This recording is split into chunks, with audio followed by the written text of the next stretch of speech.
Hello, this is Aynzide, and I'm going to be giving you the knowledge you'll need to become a top player in your lobbies and become a dominating driving force in your games.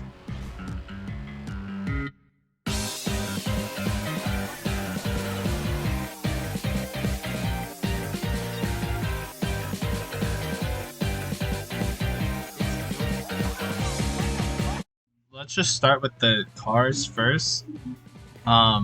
So with the cars, you have to take into account like every characteristic about it.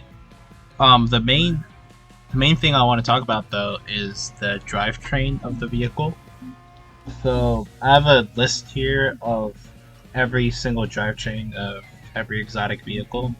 So you'll see like things like the Dodge Viper, the Lamborghinis, literally every single exotic vehicle. Only two drivetrains in the game, which are rear-wheel drive and all-wheel drive. So for rear-wheel drive, some examples of rear-wheel drive vehicles are the Corvette, the 177, and Dodge Viper, which is actually the fastest vehicle in the game. Um, they're the vehicles with the highest top speed, the greatest drift recovery, and most of the time they're pretty heavy, so they're quite slow to maneuver. So you kind of have to pay attention to that, but I'll talk about that later. They usually lack acceleration, and they're not really suited for dogfighting except the Zonda.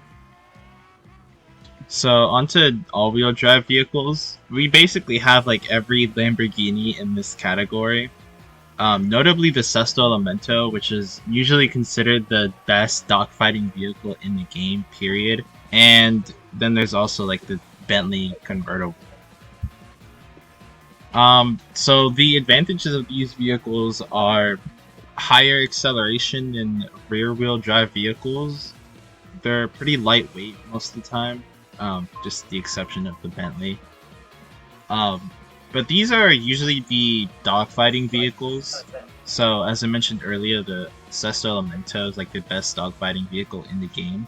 Yeah, if you need a PvP vehicle, use an all-wheel drive vehicle.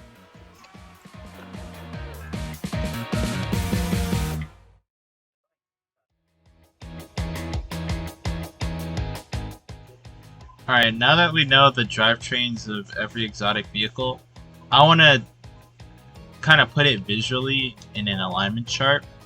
So this alignment chart is based off speed, offense, tank capabilities, and defense capabilities. Basically what a tank means, if you're confused about it, is just the ability to take hits and basically tank whatever is thrown at you. So you'll see like the Bentleys are there, the Super Veloce and the Corvette are also there, but they're not as low. The 177 is kind of a special case. I just want to point that out because the 177 is actually pretty fast, but at the same time it's pretty tanky. So I just put it like right at the very left in the middle. Just to point that out. But we have like every exotic vehicle on here. We have the Paganis, we have the McLaren, we have the Diablo, the Dodge Viper at the very top. So as I mentioned earlier, I'm focusing on Most Wanted, Hot Pursuit, Interceptor. So really only use this chart if you're going to be using any of the other 4 game modes other than race. I'll have the picture of it linked in the description if you want to see it. And that's about the last bit of information you need for every individual vehicle. Alright, so I just want to dedicate a little section to the HUD. So I made a diagram about the information and priority. So I have colored rectangles, which in order is red, orange, yellow, and green. So red is the top priority, which is there's only one red one. You want to look off into the road at all times so you can like look at other racers, look at the guardrail, see if there's any civilians, right? And then orange is where you should be looking at whenever you aren't in a direct conflict.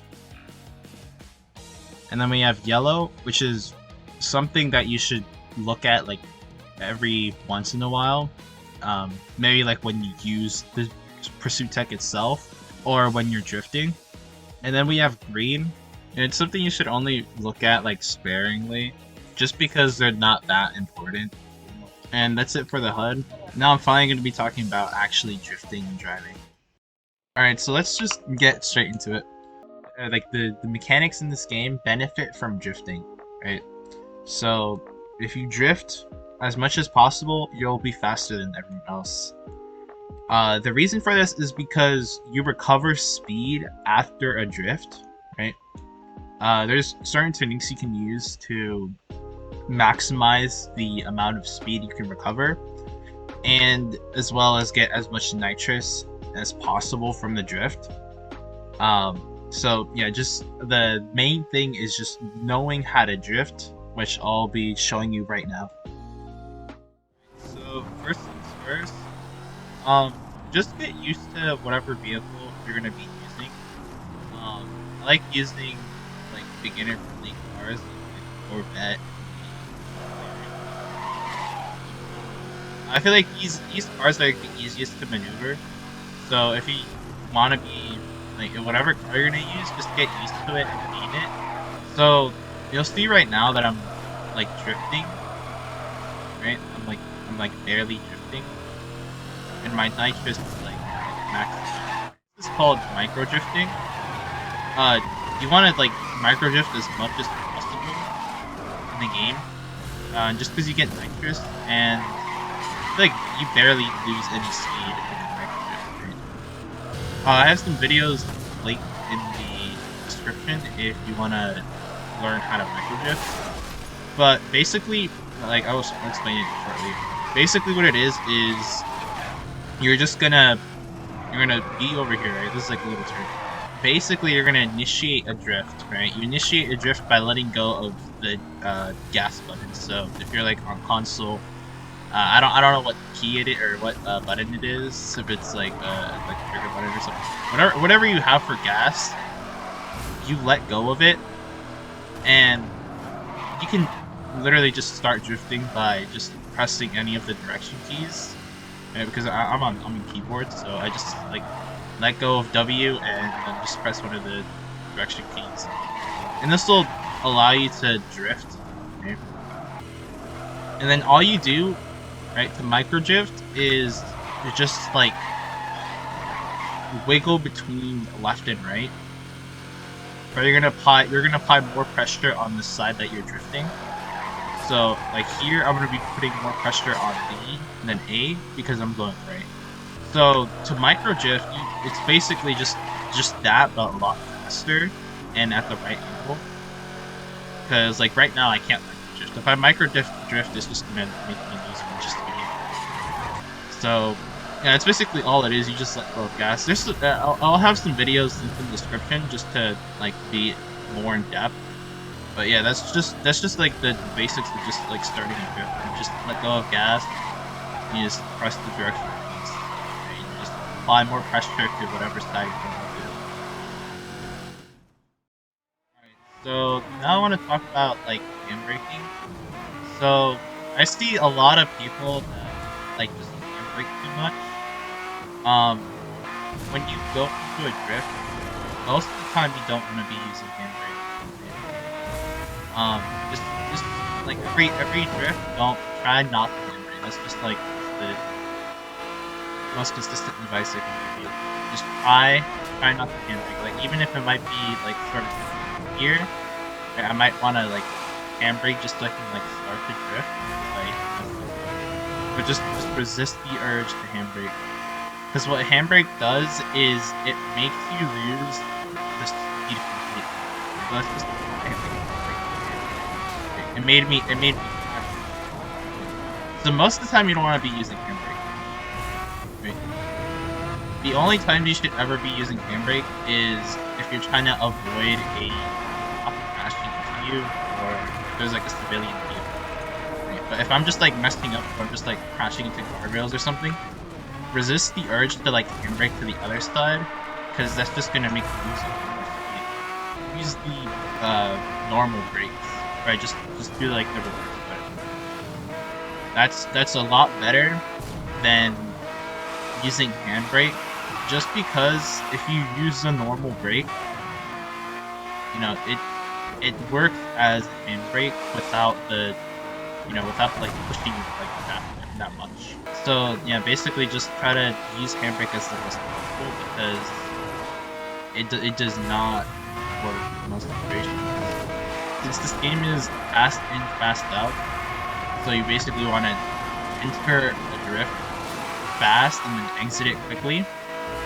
Right? You want to slow down in the middle of the drift. Like here, you know, I could handbrake, but if I just entered correctly, right? If I went through the racing line, I would have been fine. So basically, just try to get used to the driving mechanics, and just hop on free play and try to use handbrake a little. If there's civilians like that, just use handbrake, right? Just keep that in mind. Just if you see a civilian and you're about to crash into it, just use handbrake. Damn, I died. I want to summarize everything I said.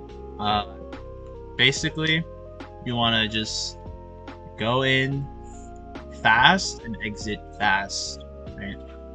You maintain the drift by switching left and right, and then putting more pressure on whatever side you're gonna drift into. Do not spam handbrake, because it's just gonna make you turn enough so that you crash into a guardrail or possibly a civilian vehicle.